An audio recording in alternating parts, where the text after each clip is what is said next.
నమస్తే సార్. నమస్కారం అండి. మాజీ ముఖ్యమంత్రి గారి కుమార్తె కవిత గారికి బెయిల్ వచ్చే అవకాశం ఉందంటారా?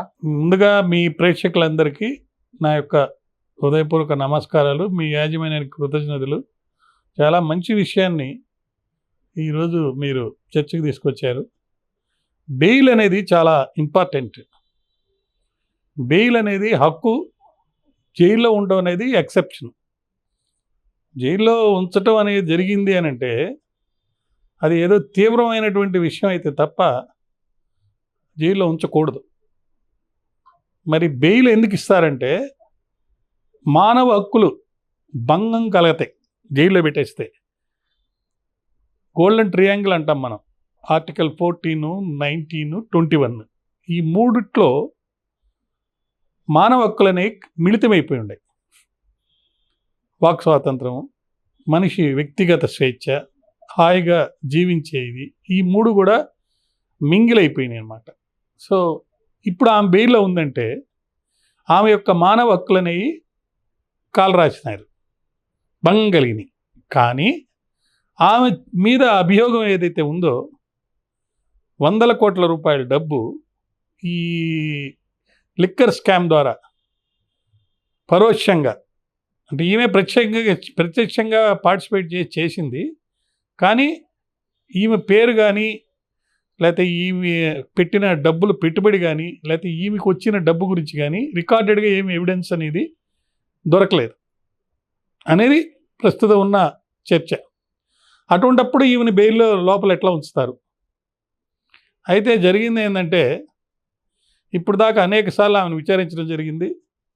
విచారించిన తదనంతరం ఇతరులు ఇచ్చినటువంటి మిగతా ముద్దాయిలు, అప్రూవ్ అయిన ముద్దాయిలు, రాఘవరెడ్డి గారు కానివ్వండి, అదే బుచ్చిబాబు కానివ్వండి, ఇంకో అభిషేక్ రెడ్డి కానీ, ఇటువంటి ముద్దాయిలు ఇచ్చినటువంటి అప్రూవర్ స్టేట్మెంట్స్లు చూస్తే ఈమె ఇన్వాల్వ్మెంట్ అనేది డైరెక్ట్గా ఉన్నది, ఈమె చేసింది అనేది వాళ్ళ వాదన.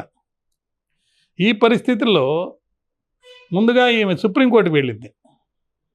సుప్రీంకోర్టులో ఏ స్థాయిలో వెళ్ళారంటే అసలు వేయంగానే బెయిల్ వస్తుందేమో అన్నట్టుగా వెళ్ళారు.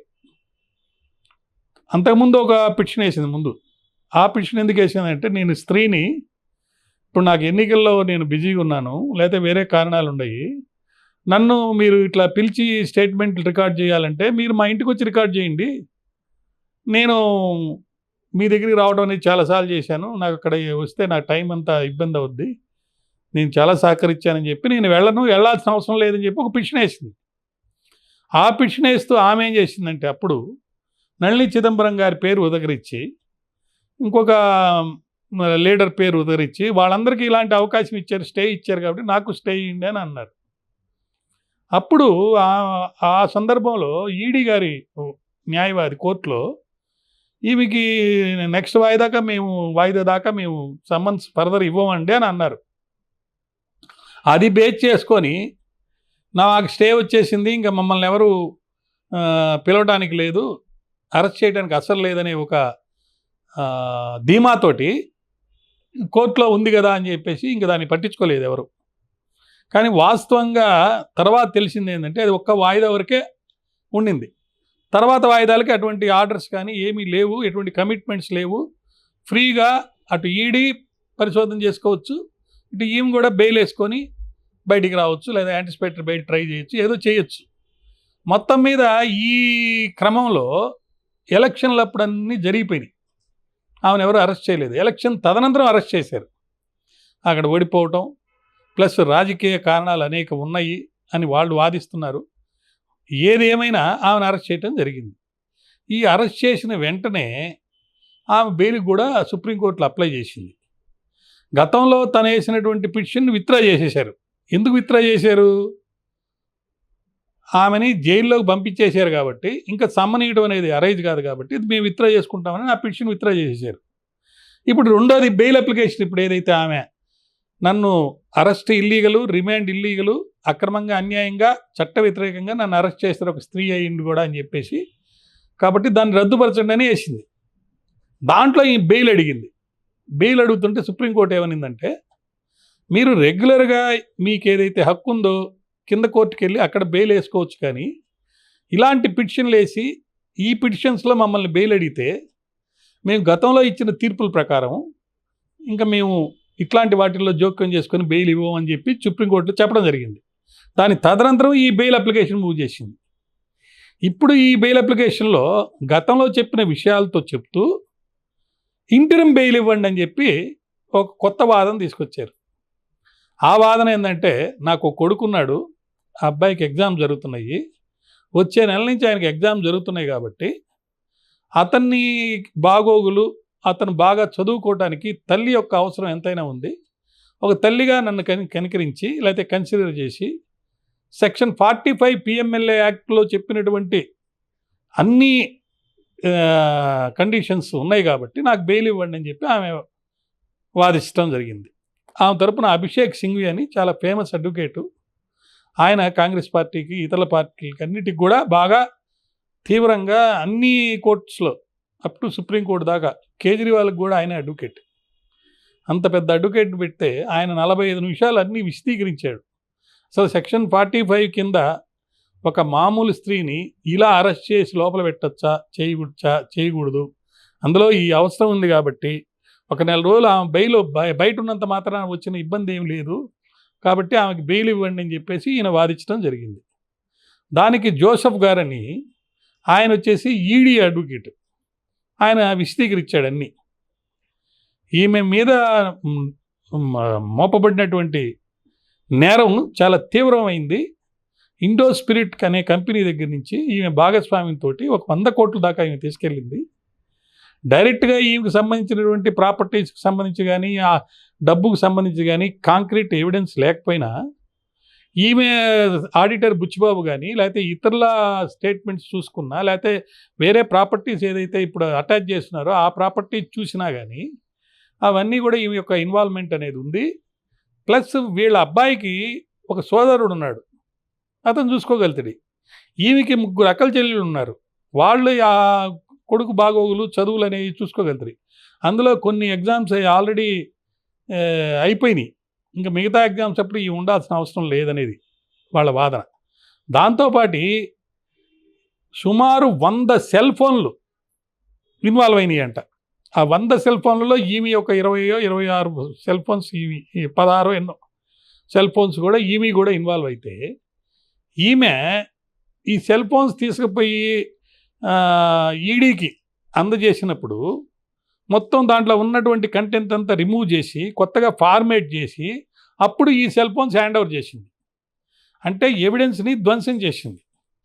ఇలా ధ్వంసం చేసి సహకరించకుండా ఒక ఫ్లిమ్జీ గ్రౌండ్, బాబుకి ఎగ్జామ్స్ ఉన్నాయనే ఒక వాదంతో ముందుకు వచ్చి ఇట్లా చేసినప్పుడు ఇలాంటి వాళ్ళకి మనం గనక బెయిల్ ఇస్తే ఒక రాంగ్ మెసేజ్ సొసైటీలోకి వెళ్తుంది. తప్పు చేసిన వాళ్ళు బెయిల్ మీద బయటకు వచ్చేస్తారు కాబట్టి ఈమెకి బెయిల్ ఇవ్వకూడదని వాళ్ళు వాదించారు. దాంతోపాటు వాళ్ళు అనింది ఏంటంటే, సెక్షన్ 45 PMLA యాక్ట్లో చెప్పినటువంటి కండిషన్స్ ఏమున్నాయంటే దాన్ని ఈమెకి వర్తించదు. ఈమె నార్మల్ ఆర్డినరీ లేడీ కాదు. నార్మల్ ఆర్డినరీ లేడీ అయితే వాళ్ళకి ఏదైనా అన్యాయం జరిగితే అటువంటప్పుడు బెయిల్ ఇస్తే ఇంటరిమ్ బెయిల్ కానీ రెగ్యులర్ బెయిల్ కానీ దానికి ఒక అర్థం ఉంది. ఈమెకి అట్లాంటి వాళ్ళకి ఇవ్వాల్సిన అవసరం లేదు, ఇవ్వకూడదు, కాబట్టి ఈమె పిటిషన్ కొట్టేసేయండి అని చెప్పి కూడా ఇది జరిగింది.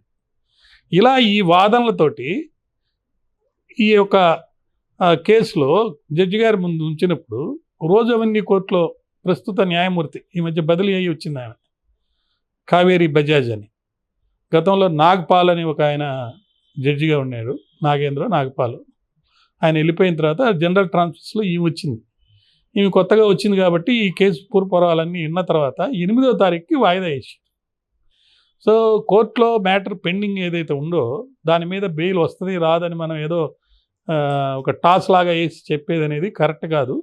బట్ ఈ వాదనలన్నీ మనం విన్నప్పుడు ఈ వాదనలు చూస్తే ఇది కొంచెం సీరియస్ అఫెన్స్ అనేది ఇన్వాల్వ్ అయింది. కాబట్టి గతంలో చాలామందికి ఇట్లాంటి సందర్భాల్లో సీనియర్ పొలిటీషియన్స్ లేకపోతే మినిస్టర్స్ వాళ్ళందరికీ బెయిల్ ఇవ్వకుండా ఆగిపోవడం జరిగింది. అయితే నిన్న సర్ప్రైజింగ్గా సంజయ్ గారికి బెయిల్ ఇచ్చారు. సంజయ్ సింగ్ అని ఎంపీ గారికి బెయిల్ ఇచ్చారు. దాంట్లో వాదన ఏంటంటే, ఎందుకు బెయిల్ ఇచ్చారంటే 6 నెలల నుంచి ఆయన జైల్లో పెడితే ఆయనకి సంబంధించి అనేక విధాలుగా ఆయన్ని విచారించిన, పరిశోధన చేసి సాక్ష్యాలు సేకరించిన, ఆయన దగ్గర నుంచి డైరెక్ట్గా కొంత కూడా డబ్బులు అనేది రికవరీ కాల ఆయన చేసిన నేరానికి సంబంధించి. అది ఒక విషయము. రెండోది 6 నెలల నుంచి ఆయన జైల్లో ఉన్నాడు. మరి 6 నెలల నుంచి జైల్లో ఉన్నా కానీ అతని దగ్గర నుంచి ఎటువంటి ఎవిడెన్స్ అనేది మీరు సేకరించలేకపోయారు కాబట్టి, ఇంకా ఆయన్ని జైల్లో పెట్టుకొని మీరు ఏదైనా సాధించగలిగింది ఏమైనా ఉందా, లేకపోతే పరిశోధన చేసి ఏమైనా ఎవిడెన్స్ చేసుకొని ఎవిడెన్స్ తీసుకురావాల్సింది ఏదైనా ఉందా అని చెప్పి కోర్టు ప్రశ్నించినప్పుడు సరైన సమాధానం వీళ్ళు చెప్పలేకపోయారు. ఈ పరిస్థితుల్లో ఆయన్ని విడుదల చేయమని చెప్పి మొన్న ఆర్డర్ ఇస్తే నిన్న ఆయన బెయిల్ మీద బయటికి రావడం జరిగింది. ఇలా ఆయన బెయిల్ మీద బయటికి రావటం అనేది మనకొక సూచన. అదేంటంటే ఎవరి దగ్గర నుంచి అయినా కానీ డబ్బులు కనుక రికవరీ చేయకపోతే ఆ కేసుకు సంబంధించి అతను తొందరగా బయటకు వచ్చేదానికి అవకాశం ఉంది. కానీ గతంలో జరిగిన ఒక తీర్పు, అది సుప్రీంకోర్టు లెవెల్లో జరిగింది. అది హెల్త్ మినిస్టర్కి సంబంధించి. అక్కడ కూడా ఇలాంటిదే వచ్చింది. ప్రజెంట్ ఆయన 1.5 year నుంచి లోపల ఉన్నాడు ఆయన జైల్లో. 1 year అండ్ 1 సంవత్సరం 2 నెలలు 3 నెలలు. మరి ఆయనకి ఎందుకు బెయిల్ ఇవ్వరు, బెయిల్ ఇవ్వాల్సిందే అని వాదించినప్పుడు జడ్జి గారి తీర్పులో ఏం రాసిందంటే ఆయన దగ్గర నుంచి డైరెక్ట్గా సంజయ్ సింగ్ ఏదో పేరు, ఆయన పేరు ఏదో ఉంది, సంజయ్ సింగ్ పేరు, ఆ మినిస్టర్ గారి పేరు. అట్లా అంటే ఆయన దగ్గర నుంచి డైరెక్ట్గా ఎవిడెన్స్ అంటే ఈ పాలసీ తీసుకున్న తర్వాత వచ్చిన డబ్బుని, కాంట్రాక్టర్స్కి వచ్చిన డబ్బుని లో నుంచి కొంతైనా ఆయనకి వెళ్ళిందా, కొంతైనా ఆయన దగ్గర నుంచి రికవరీ చేశారా అని చూసినప్పుడు లేదు. అలాంటి లేనప్పుడు ఆయన ఎలా ఇన్వాల్వ్ చేస్తారు మీరు, ఆయనకి బెయిల్ ఇవ్వాల్సిందే కదా అని జడ్జి గారు అడిగారు. దానికి సమాధానం వీళ్ళు ఏం చెప్పారంటే, ఈయన మంత్రిగా ఉన్నప్పుడు ఈ నేరం జరిగింది, నేరం జరిగినట్టుగా ఎవిడెన్స్ ఉంది, డబ్బులు స్టేట్కి లాస్ జరిగినట్టు ఎవిడెన్స్ ఉంది కాబట్టి, నేరం తీవ్రమైంది కాబట్టి ఈయనకి బెయిల్ ఇవ్వకూడదంటే బెయిల్ ఇవ్వలేదు. కానీ ఒక డైరెక్షన్ ఇచ్చారు, 6 నెలల లోపల ఈ కేసు విచారించి తీర్పు ఇవ్వండి అని. ఈ రెండింటిని మనం గమనిస్తే ఈ పర్టికులర్ కేసులో ఈమె ఒక మాజీ ముఖ్యమంత్రి గారి కూతురు కాబట్టి, అదేవిధంగా గతంలో ఆమె ఎంపీగా చేశారు కాబట్టి, ఇప్పుడు ఎలక్షన్లు జరుగుతున్నాయి కాబట్టి ఒక విధంగా బెయిల్ ఇచ్చేదానికి అవకాశం ఉంది, ఒక విధంగా బెయిల్ ఇవ్వని దానికి అవకాశం ఉంది. అందులో తీర్పు రిజర్వ్ చేసి 8వ తారీఖు తీర్పు ఇచ్చే పరిస్థితి అక్కడ రాసింది కాబట్టి దీని మీద మనం వ్యాఖ్యానించకూడదు. చూద్దాం, అవకాశాన్ని బట్టి, పరిస్థితులను బట్టి అప్పటికి ఏమొస్తుందో చూద్దాం.